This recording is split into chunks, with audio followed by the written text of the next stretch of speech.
मित्रों, कोरोना के बाद कई लोगों को पोस्ट कोरोना ट्रोमा हो गया है और ये ट्रोमा कई बार लाइफ एंड डेथ का सवाल हो गया है। और अभी आप देखोगे तो यंग एज में भी हार्ट अटैक का प्रमाण बढ़ गया है।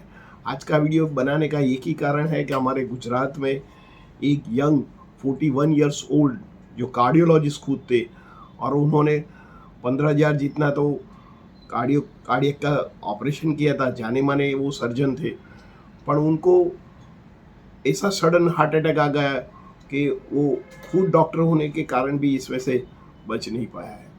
तो मित्रों, एक कोविड के बाद कई लोगों को हार्ट का इश्यू बना है। कई बार बोन्स में तकलीफ हुई है, जिसके एवी एंड ए वास्कुलर नेक्रोसिस या जॉइंट पेन इन्फ्लेमेशंस हो गया है।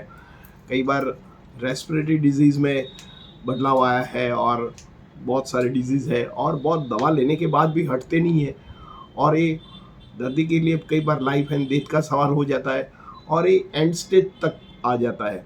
कई लोगों का किडनी फेलियर होने का कारण बना है।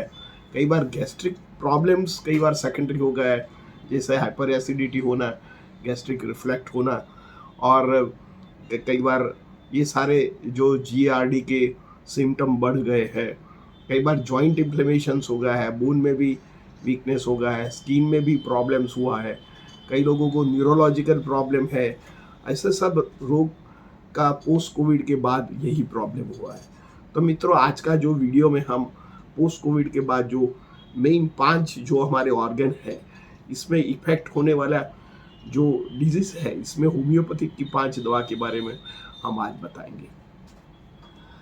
मित्रों, पोस्ट कोविड के बाद लोगों को हार्ट में ज़्यादा प्रॉब्लम हुआ है, क्योंकि कोविड में जो वायरस होता है, ये वायरस हमारे हार्ट की मांसपेशियों में उसका इन्फ्लेमेशन हो जाता है और ये इन्फ्लेमेशन एक बार करने के बाद धीरे धीरे जो हमारा हार्ट 100 साल जीने का उसका एक स्ट्रेंथ होता है, पर धीरे धीरे ये 50% उसकी जो कैपेसिटी वीक पड़ जाती है। तो इसके जरिए क्योंकि it is a continuous organ है, तो ये बहुत काम करने के कारण इसके पास स्ट्रेस आता है और सडन ब्रेक हो जाता है। ऐसे मेडिकल साइंस भी अभी माना गया है कि it is a post Covid complication. और पोस्ट कोविड में अभी 30 to 40% यंग एज में हार्ट अटैक का कारण ये पोस्ट कोविड वायरल इन्फेक्शन अभी भी माना गया है और अभी भी इसके पीछे बहुत रिसर्च हो रहे हैं। तो आपको भी जो फ्यूचर में पोस्ट कोविड हुआ हो या कोविड का इन्फेक्शन हुआ हो और नहीं भी हुआ हो, क्योंकि ये जो वायरस जिन लोगों को इम्यूनिटी कम थी, इन लोगों को ज़्यादा इफेक्ट हुआ है, पर जो लोग बच गए उनके शरीर में भी ये वायरस पहुंच गया है, क्योंकि ये पेंडेमिक था, सारा दुनिया ने उसको जकड़ लिया था। तो ये पेंडेमिक ऋतु में ये जो वायरस है सब लोगों की इफेक्ट हुआ है।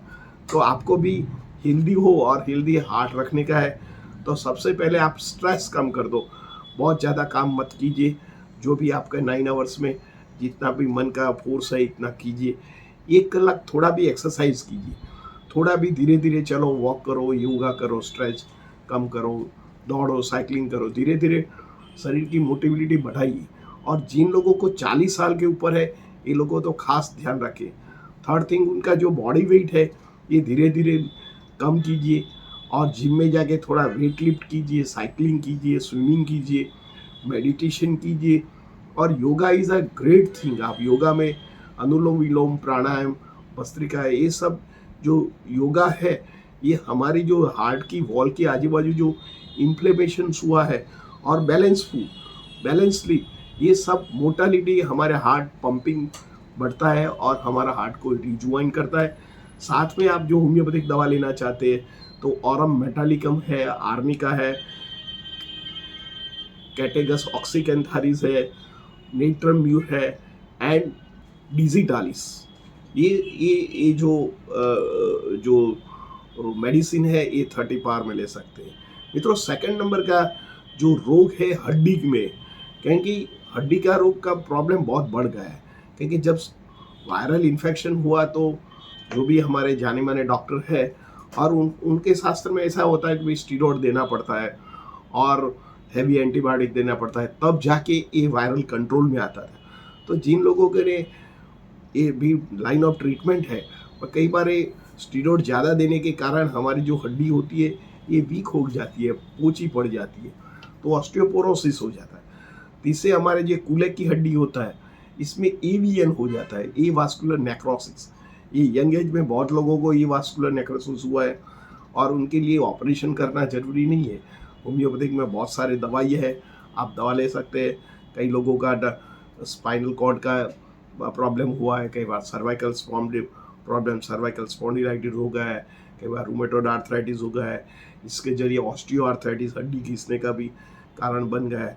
तो सब ये मोटा मोटी जिन लोगों को जो पोस्ट कोविड के बाद जॉइंट में तकलीफ हुई है, इसमें होम्योपैथिक में रस्टॉक्स है, रूटा है, ब्रायनिया है, स्टेफिसेग्रिया है और बेलिस्पर नाम की जो दवा लेते हैं, तो पोस्ट कोविड के बाद अभी भी कॉम्प्लिकेशन जो हुआ है ये दूर हो जाता है।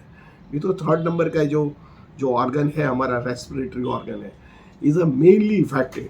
और जिन लोगों बच गए हैं उनको क्रॉनिक कोल्ड रहता है, को तो क्रॉनिक एलर्जी रहता है, को तो एलर्जिक ब्रोंकियल अस्थमा रहता है, या गले में खराश रहती है, कई बार उनको नेजोफेरेंजियल रिफ्लेक्ट हो जाता है तो नोज ब्लॉक हो जाता है, नाक की हड्डी टेढ़ी हो जाती है, चेस्ट में डिस्कम्फर्ट रहता है, सांस लेने में तकलीफ होता है, कई बार सीओपीडी के भी पेशेंट हो जाते हैं। COPD means congestive obstructive pulmonary disease. ये धीरे धीरे हार्ट में से ज़्यादा होने से हमारा जो लंग्स है वीक पड़ जाता है, कठोर हो जाता है और ऑलवेज उसको ऑक्सीजन की कमी रहती है, तो उसको ऑक्सीजन बाहर देना पड़ता है।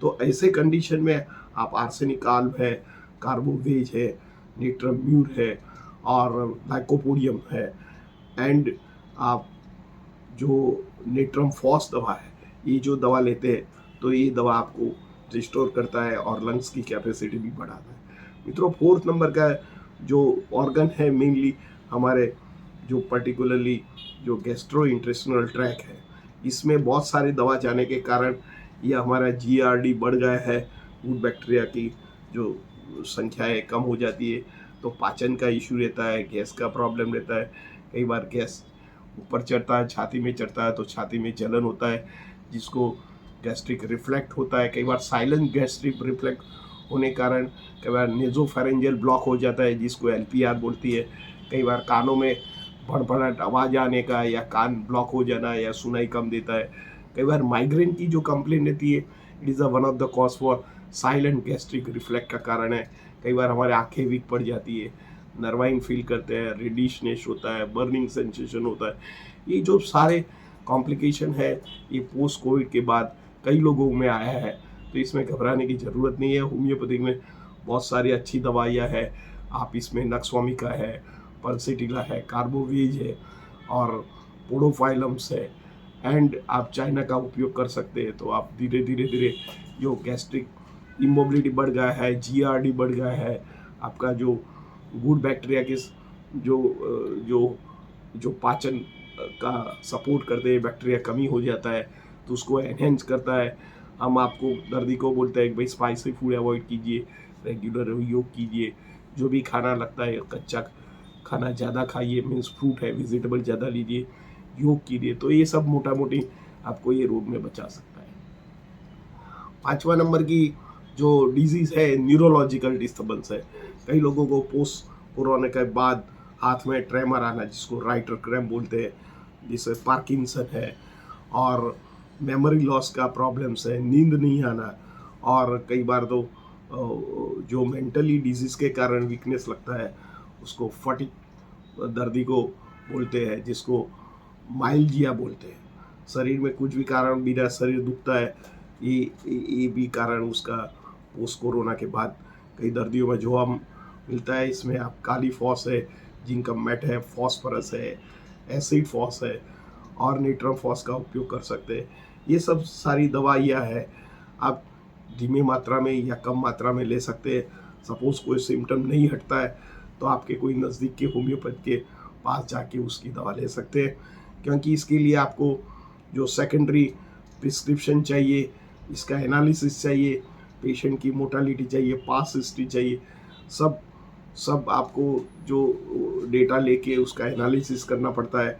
तो आपको एक अच्छे होम्योपैथ या गुड आपके सीनियर होम्योपैथ के पास जाके आपके पोस्ट कोविड का जो भी कॉम्प्लिकेशन बना रहा है अभी तक, तो उसको रिस्टोर कर सकते हैं और आप आपके फिर से हेल्प प्राप्त कर सकते हैं। मित्रों, मेरा ये वीडियो आपको कैसा लगा? अच्छा लगता है तो लाइक कर दीजिए, शेयर कर दीजिए। धन्यवाद, थैंक यू।